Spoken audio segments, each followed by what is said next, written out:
Hi everybody, I'd like to welcome you back to the Surrender with Grace interview series. I'm very excited about our special guest today. We have with us today Tu Han, who is a ritual designer, a creative facilitator based in London, England. Welcome to the series, Tu. Thank you. How are you? Good, great, thank you. I'm really excited to have you on today. Oh. So first of all, please go ahead and tell us a little bit about your journey and why it is that you do the incredible work that you do.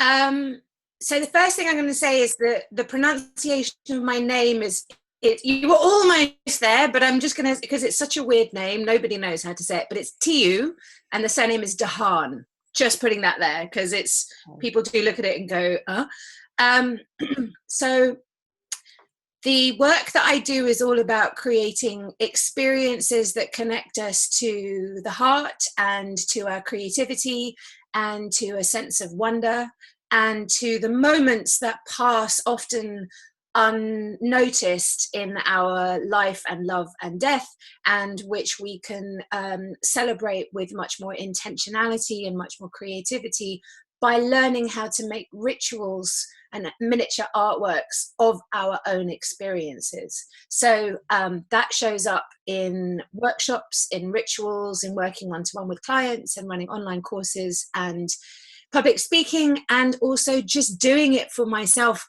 in my own way, on my own. So there's no simple answer to the question. I wish I could just go one sentence. I did a qualification in moment making, and there isn't one. So I can't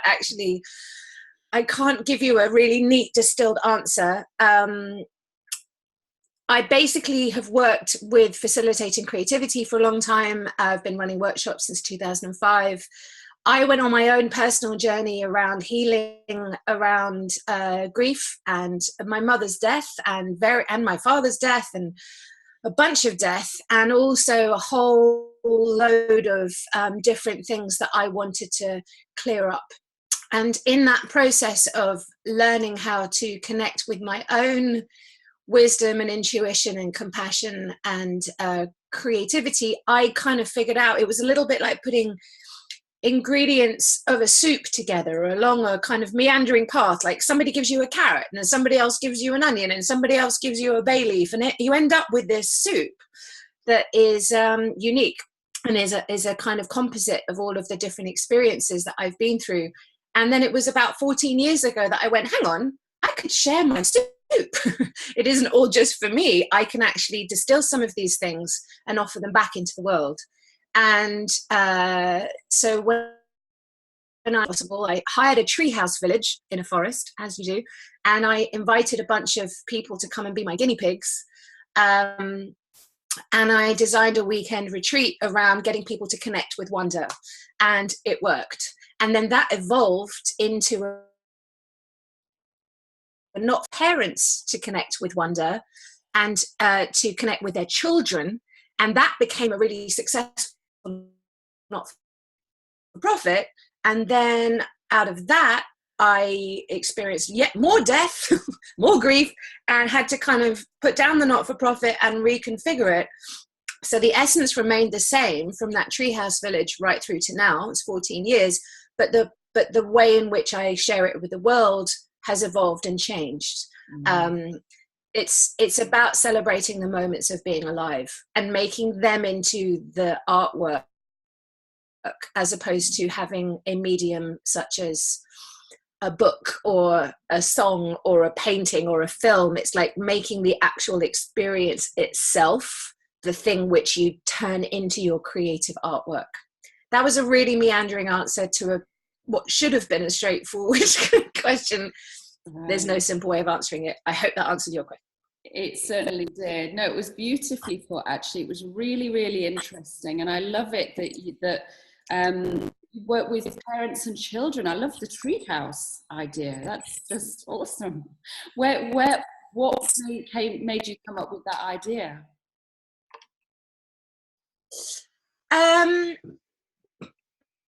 I did a program called the Life Talent Program, which is still available. I did it in 2004, and it was a 9-month program about finding your life calling and expressing it in the world.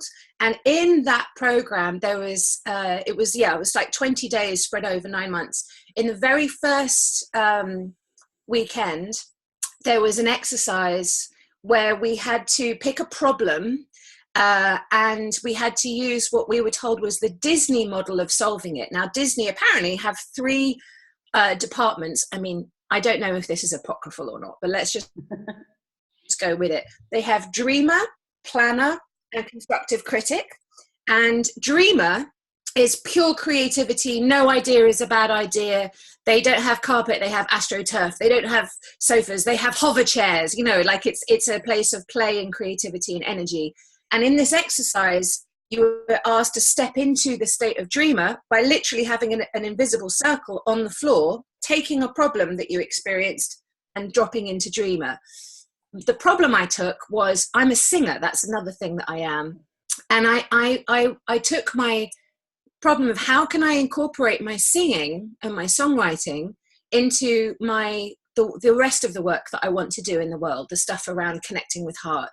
And I went into this circle and I suddenly went, well, I could climb a tree, and I could get 10 other people to climb a tree, and I could give everyone sparklers, and I could teach them how to sing a 10-part harmony song, and we could have an adventure in a tree to do a singing. And I was like, okay, actually, that's doable. That sounds like it would be incorporating the two. The second circle was planner. So in planner, you then go, okay, schedules, contacts, what do you charge? How do you make it work? Or I can buy sparklers. And I'm pretty sure I know 10 people who would say yes to that.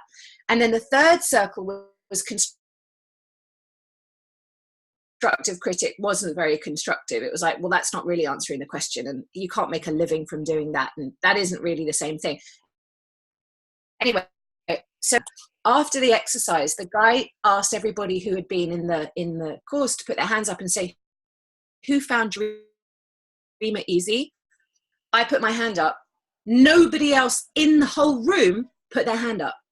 And then he asked who found Planet E, most of the room. And this was a room full of quite senior coaches and corporate people. I was the junior by quite a long way. And I suddenly went, oh my goodness, I can teach Dreamer. And I tentatively put my hand up and said, would anybody like to get better at Dreamer? And they all said yes. And I went, okay, that's my thing. That's what I do. And then 9 months later, we had to kind of make a leap. And I just thought, okay, I'm just going to try it out. I'm going to see if I'm right, if I can teach Dreamer. And I had been to this treehouse because my goddaughter's family had rented it for a weekend. And I was like, well, that's perfect. That's dream. It looks like an Ewok village. And I hired it and I tried it. And that was the beginning. So teaching Dreamer is essentially what I do. And I hire constructive critics because I'm not very good at that. But dreaming is something which I feel is common to everybody because we've all been 7.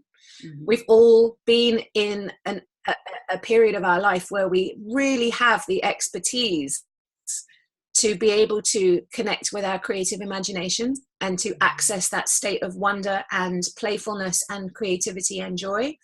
And we're taught out of it. We're educated into linear thinking. We're broken by life. We're given stresses and strains and responsibilities that gradually dull that shine and straighten those curved lines. And we lose our innate ability to connect with that.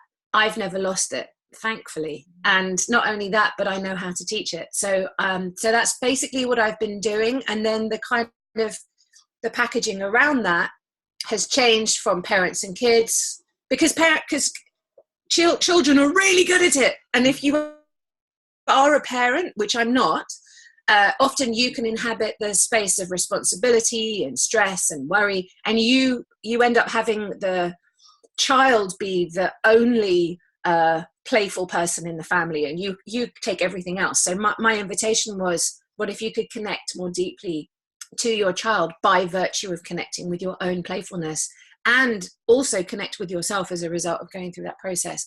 So even though I know longer work with parents and children. That not-for-profit is now done. It's complete. I went through a big journey with it. We got £250,000 in funding, gave it all away for free, had this amazing adventure.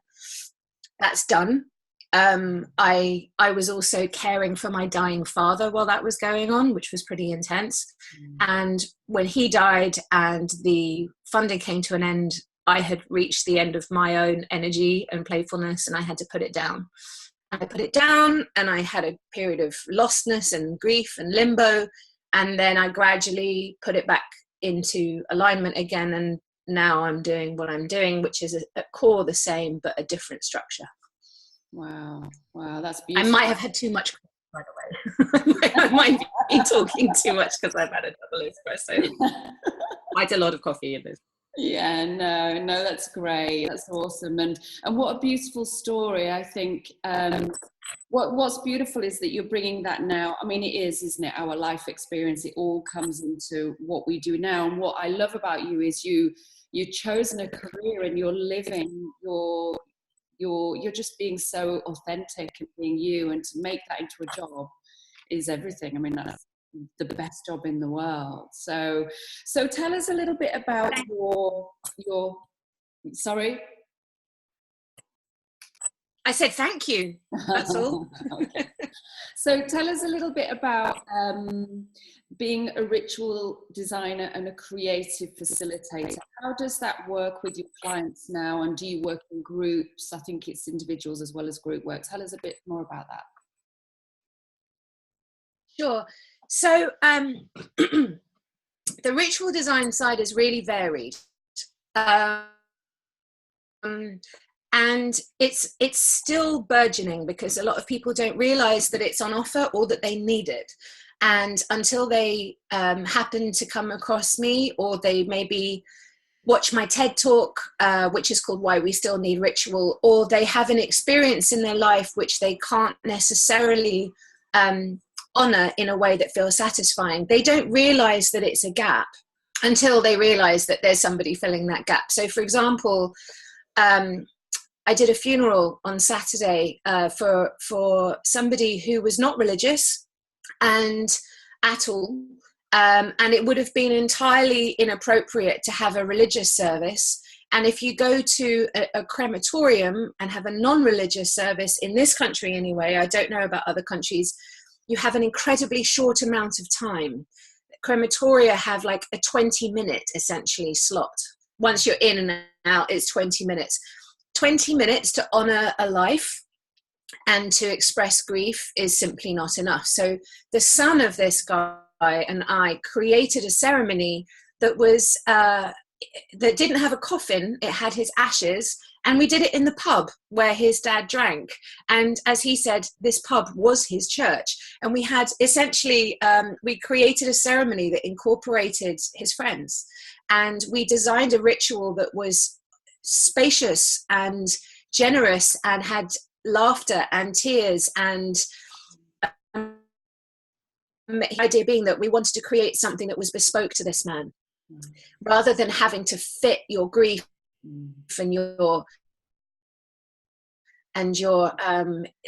the complexity of the emotions that happen around a death, rather than trying to fit them into one of the societal confines that we know are allowed. Like, you can have a funeral in the crematorium, or you can have a very expensive formal undertaker wear black and wheel you down the street. Those may fit people, but often they don't. So I work with individuals at a point of transition. So funerals and weddings are the obvious ones, but also I work with designing. So rituals are around a point of change. So with a funeral, it's a goodbye. So the person has been physically there, and it's the last time that you're physically in the presence of their body. A wedding is where two people in a committed relationship connect and bind their lives together, and they come out as a family, essentially. And the ceremony is, the ritual is where that takes place. Those are the ones that are recognized. And if you're not religious and you want to have something personal, I help people to do that. But equally, I help people who have a slightly more unusual transition. So let's see, somebody who's going into menopause, somebody whose child has left home to move to university, somebody who is grieving a stillborn twin. That's a client I have at the moment. Somebody who when they were born had a twin that was never named or grieved, and the older that this person has got, the more that they're feeling the heaviness of the lack of naming this being who shared a womb with them, and they want to have an honoring of that person. I worked with a neuroscientist and L'Oreal in New York to design a ritual around empowerment and hair care. So you know how when you go through a breakup, you get your hair cut and you feel different. You know how often hairdressers are ultimate confidant, and we go there to have a shift. Well, to take that and make it more overt and to empower women using these products to go through a shift of emotional state by deliberately invoking a sort of a transformation through the process. So I worked with this famous neuroscientist called Bo Lotto. We went to New York and worked with L'Oreal and devised this ritual and delivered it. Really interesting stuff. It's hugely varied, but the idea is that people are living in an increasingly secular society. We live in an increasingly complicated world, and there's so much overwhelm around the meaning or the meaninglessness or the world in which we live that we actually seek out tools to make our lives meaningful. And we do that through Instagram posts or through Facebook or through maybe getting involved in a volunteer charity or something. But it's like there's no set paths. You know, a few hundred years ago, you'd go to church or you'd go to the temple or you'd go to the mosque, or even a few decades ago, there would be a prescribed path for you to find meaning. But if you're an atheist or agnostic or spiritual but not religious, it's kind of wide open. You don't really necessarily have any paths to forge, to follow rather. And so my invitation is, we're meaning making machines. Rituals allow you to make meaning out of the big moments of your lives. On one hand, creative facilitation is kind of what I already spoke about before, about the dreamer. I work one-to-one with people birthing a creative idea or a project. I'm piloting a 9-month program with a small group to go from an idea to expression. So it could be a project or a book or an event or an app or a public speaking gig or something. That's a pilot this year, but with organizations. So after this, I've got to go to a meeting with the BBC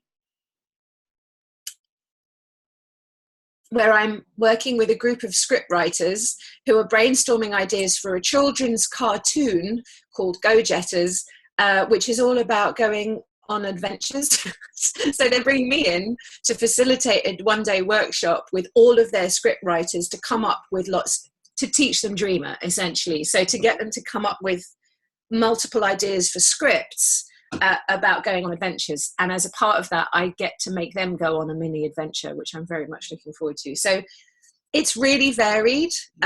What I'm hoping to do is to have something more consistent with the online course.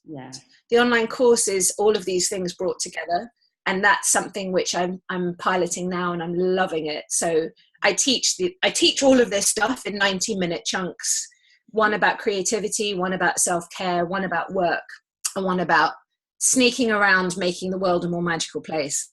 And that is where I want to go with this, because I've got so much soup, so many ingredients in my soup, and so much to share. And that's where I'm moving next, is like how to do this so that I'm not just waiting for somebody to go, oh, hang on, I had a stillborn twin. Right. I think maybe you can help me with that, can you? Because it's such a weird process for people to understand that this stuff is necessary, and that there's some help out there. There's too many things to join up for me to be able to rely upon consistent clients coming my way going, I have this problem, you have the solution, because it's kind of universal, because we all have these things, and my solution is pretty odd. Somebody said to me recently, you're like Helena Bonham Carter instead of Tom Hanks. Like not everybody is going to get you. You're not, you know, I'm Bjork instead of Shania Twain. I'm Right. like, yeah, it's true. Yeah. So it takes a little bit longer. Yeah, I love that. I love that. You're just brilliant. You've got so much energy as well. And I can see that it is great doing these amazing projects and going off, and a lot of traveling by the sounds of things as well. To have something consistent for you that just kind of keeps going, it makes sense, doesn't it? I think that's really great. So in terms of the people watching today, Yeah. if they want to reach out to you to, you know, possibly you're not going to have enough spare, you know, availability now on your next course, but how can they reach out to you? How can they be in touch with you? And tell us a little bit about your offer for them today. Sure. So yeah, the pilot is full. I will be running it again next year, but that's a pretty in months. It's all in person. You have to come here to my very beautiful boat, which is in London.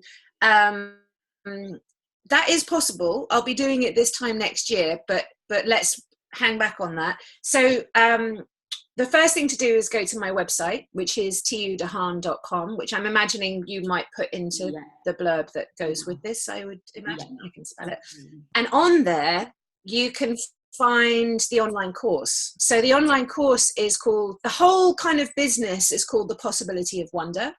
And the online course is available. It's 4 parts, each of which is 90 minutes. So it's 6 hours in total. It also has some guided meditations, and it has each of the classes has a big supporting document with tons of information and recommendations. And I can also gift a free audiobook, not by me, but by a best-selling author, to each person that comes on it. That to buy each individual class is £30. The whole thing altogether is £100. For you guys, because it's so lovely, £80 for the whole thing instead of £100 for the whole thing. The first 3 are available now as recordings. The 4th one is happening in September, and you can join it live on the evening of September the 11th, and it will be rituals to make the world a better place, and it will be fun. So that's available. Other than that, I work one-to-one with people, and it has to be in person for the first session, because what I do is intuitive and playful and connected and creative. And I find that if you don't have that initial proper physical presence, the magic isn't quite as potent. And I wouldn't want anybody to go away without having a pretty potent set of magical experiences. And then also what I do is I send people on a bespoke adventure. So it might be, I once gave somebody the homework of going to the beach and she had a beach hut, sitting in the beach hut for half a day and collaging what she wanted to be doing a year from now, you know, like something that feels adventurous and calm and lovely. Or somebody's homework was simply to make a den, like literally to like get furry blankets and put chairs together and kind of put them over it and climb inside it and rest. That is the kind of homework you might be getting from me. Or it might be to sneak around with a bunch of flowers and give flowers away to random strangers and see what happens. Any number of things that are around connecting you to a sense of playfulness and wonder, but very specific to whatever it is that you bring. And I offer one-to-one sessions here if people are in London or want to come to London. After the first one, I can work on screen, but I do prefer to work in person. And yeah, sessions, they're always about 2.5, 3 hours. They're quite long.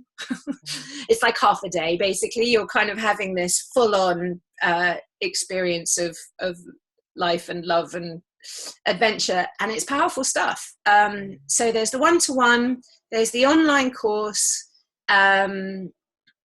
Subscribe to the website, watch the TED Talk, get in touch. I don't send newsletters very often, but I do now and again, and there's usually something lovely going on. On Facebook, I'm Tudahan, The Possibility of Wonder, and I'm on Instagram, Tudahan1. I don't know, just come and hang out. Yeah. Awesome. Thank Does you. that answer your question? Yes, it does. Awesome. Thank you. Thank you for the offer, Yes, it everyone. does. We'll make sure Thank they you. have that. No worries at all. That's really great offer. We'll make sure they have that. No worries. I wanted to ask you, tell us a little bit about Psychologies as well. I believe you're doing some regular writing with them too at the moment, because then people can keep an eye out for your writing. It's not writing, I'm doing Facebook Lives for them. So I was in a couple of articles which are on my website, and then I did an event with them in May, which was about rituals for self-care and empowerment.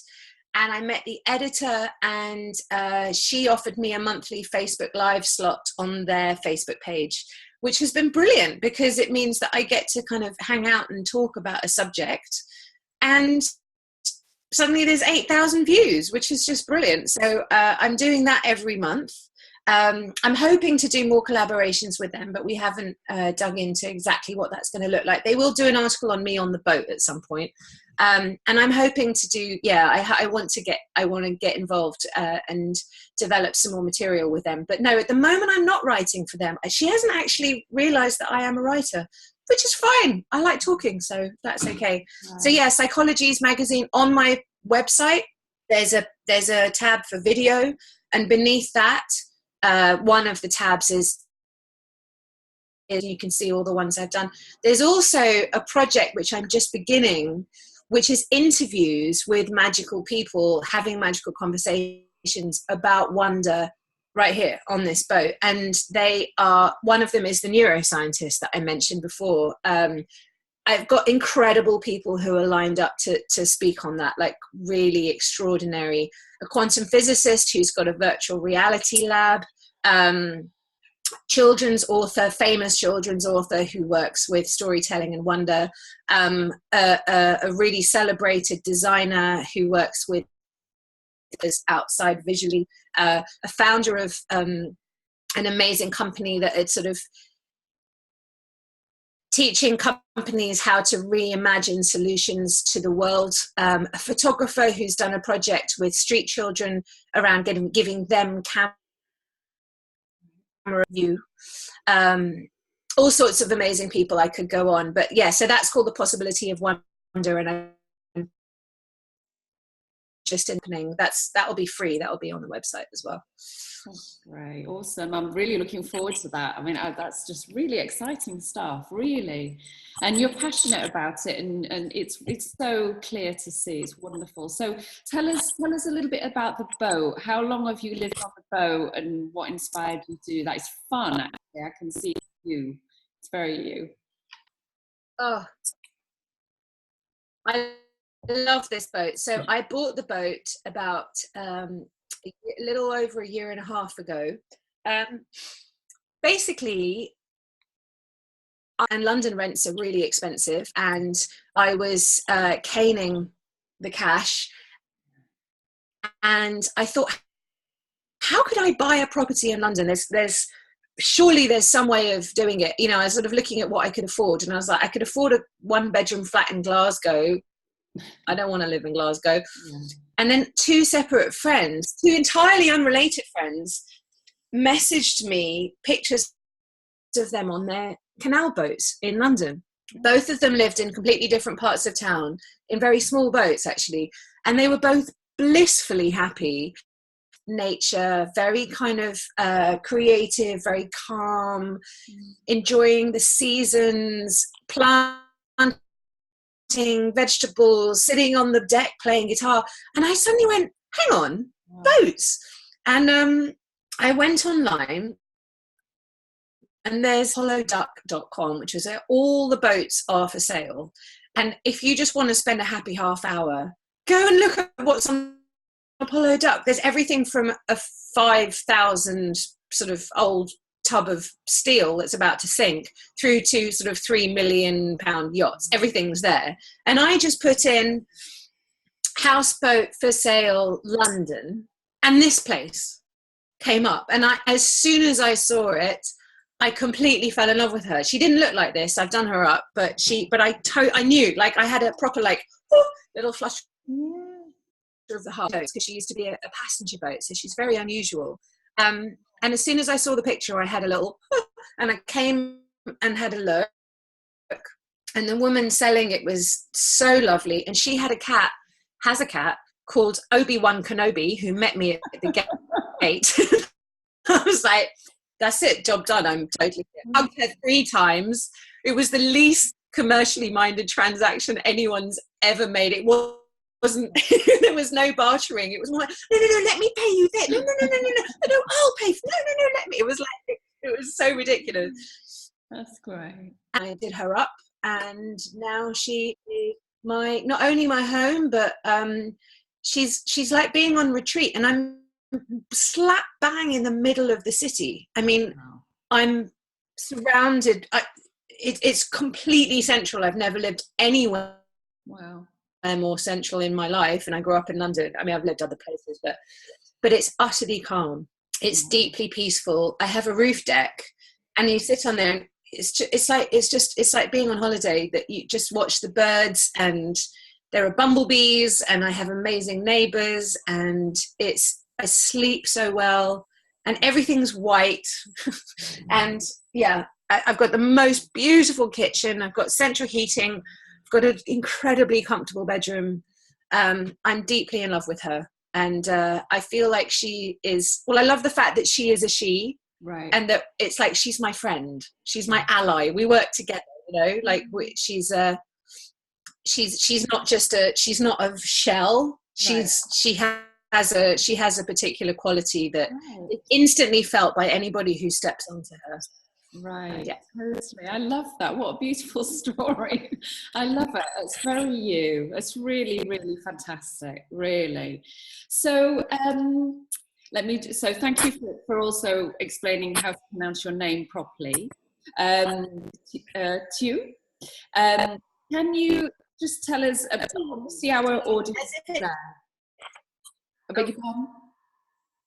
No, I said it TU, as if it's initials with the emphasis on T. T. Okay, so TU. Yeah, it's because I'm doing it because I live in France, so it's like the TU, but TU. It's very pretty. Our audience today have, there's many reasons why people are viewing this series, and I've had some incredible people talking on this series. I've chosen everyone for different reasons, because everyone's got something different to bring and something to offer the audience. My final question to you is regarding the audience. If you have any final last words for them, if they're looking to move forward, they're feeling a little bit stuck, they may never even thought of reaching out or stepping off on a path. They're possibly doing their life, but they're not really, they're kind of off track a little bit. And that's one of the reasons why I chose you, because I'm sure there are some people who can relate to you. So what would be your final words of advice to encourage people to kind of to start to get in touch with that inner child and start really moving in the direction that feels most right to them? What would be your final words? So, and by the way, we all go off track. I still go off track. I have had, it's not like, don't imagine that I don't have days when I'm not feeling horrible, or when I don't, I watched 8 hours of Netflix straight. Only a few days ago, I've had a nightmare with a builder. Like, there are always, I'm 44 and single and wondering where my partner is. It's not all bouncy, bright, shiny kind of ease all the time. And just to have patience and compassion and gentleness with that, and to allow, I suppose one of the most useful lessons that I learned along the way was, for a long time after my mother died, and I was 18 and I went straight to university after she died, and there was no space to allow myself to feel anything. One of the things that I learned along the way was to allow to feel. So to let myself, especially grief, it's like it will not diminish by being postponed. It will simply remain exactly as big and as grisly as it was at the moment that you parked it, And if you have the kind of gargantuan self-control that this society asks of us in terms of containing our emotions and freezing off our hearts and staying shut down and being fine, if you put your energy into that, and we do, be aware that what's underneath that doesn't necessarily diminish by virtue of being ignored. So the first lesson for me was allowing myself to have the courage to be vulnerable, learning how to gently allow myself to learn how to cry, or to name the things that were overwhelming, or to seek help, to ask for people to come and be generous to me, to pay professionals, to have therapy, to have healing sessions, to whatever, like to even acknowledge that there was anything wrong took me years. And it was the very first step for me to realize that I had been neglecting my own grief and shadow and pain and overwhelm by coping in the world in a way that I was rewarded for, like I was, people were relieved that I wasn't falling apart because they don't want to cope with you falling apart. But I had to learn to have the courage to allow myself grace. And I remember learning how to grieve very painfully and slowly, and now I'm quite good at it. Meaning it never gets death is always hard. There's never a death that doesn't feel horrible and challenging, and like it depends how close you are to the person and so on, but you're always going to have to, life keeps changing, you keep having these things to process. And now when somebody I love dies, or when something really difficult happens, I have learned to experience it, to allow it to come through me, a little bit like a wave hitting you, and instead of trying to stand strong and go, I'm going to resist the wave, let it go, allow yourself to surrender to the process, get whatever help you can in order to not do any damage while you're in that kind of surrender. Ideally be witnessed in your grieving. Don't go into isolation and aloneness with it. Ideally have some sort of professional help where you can go, I need some support here. But let it happen, let it be processed, let it be felt, let yourself go into the grief or into the allowing of the vulnerability, because then you can come out the other side of it. Not that it won't ever happen again, and not that it might not trip you up and hit you with another wave in the future, but the more that you surrender to the process and go with the flow of those emotional ups and downs, the better you are able to allow them to move through you and on, as opposed to you kind of holding this like, I can't feel it, there's no space for me to feel it, my job won't allow me to feel it, my relationship, my family, all these situations, I can't feel it, I've got to hold it together, and then you crack, and that's when you have stress related illness, or that's when you have a mental health crisis, or that's when, and you can still receive help in those times too, but it's great to catch it before it gets to that point and allow yourself, even in a cyclical way, as a woman, as a menstruating woman, I have learned to honor those times of my cycle where I just need to surrender to the dark and get into bed and lie there for hours and take painkillers and watch crap and let myself do that. And if I let myself do that, I feel fine after that. It's like, if I don't let myself do that and I'm going, oh, I'm running on empty and I'm resisting this and I'm masking it and hiding it and barricading in the pain, I'm depleted. Whereas if I surrender to an inner knowing of when I need to be soft and when I need to be out in the world, I can naturally be pulled in accordance with the rhythms that are allowing me to be out in the world, which means that when I'm up and out, I'm really up and out. And when I'm not, I'm really not. I spend at least a day or two completely alone and not communicating with anybody a week. I live alone, I'm single, and I'm able to do that. I don't have kids. And I have to say, I really need that. Because so much of my work is so out in the world and so connecting with people.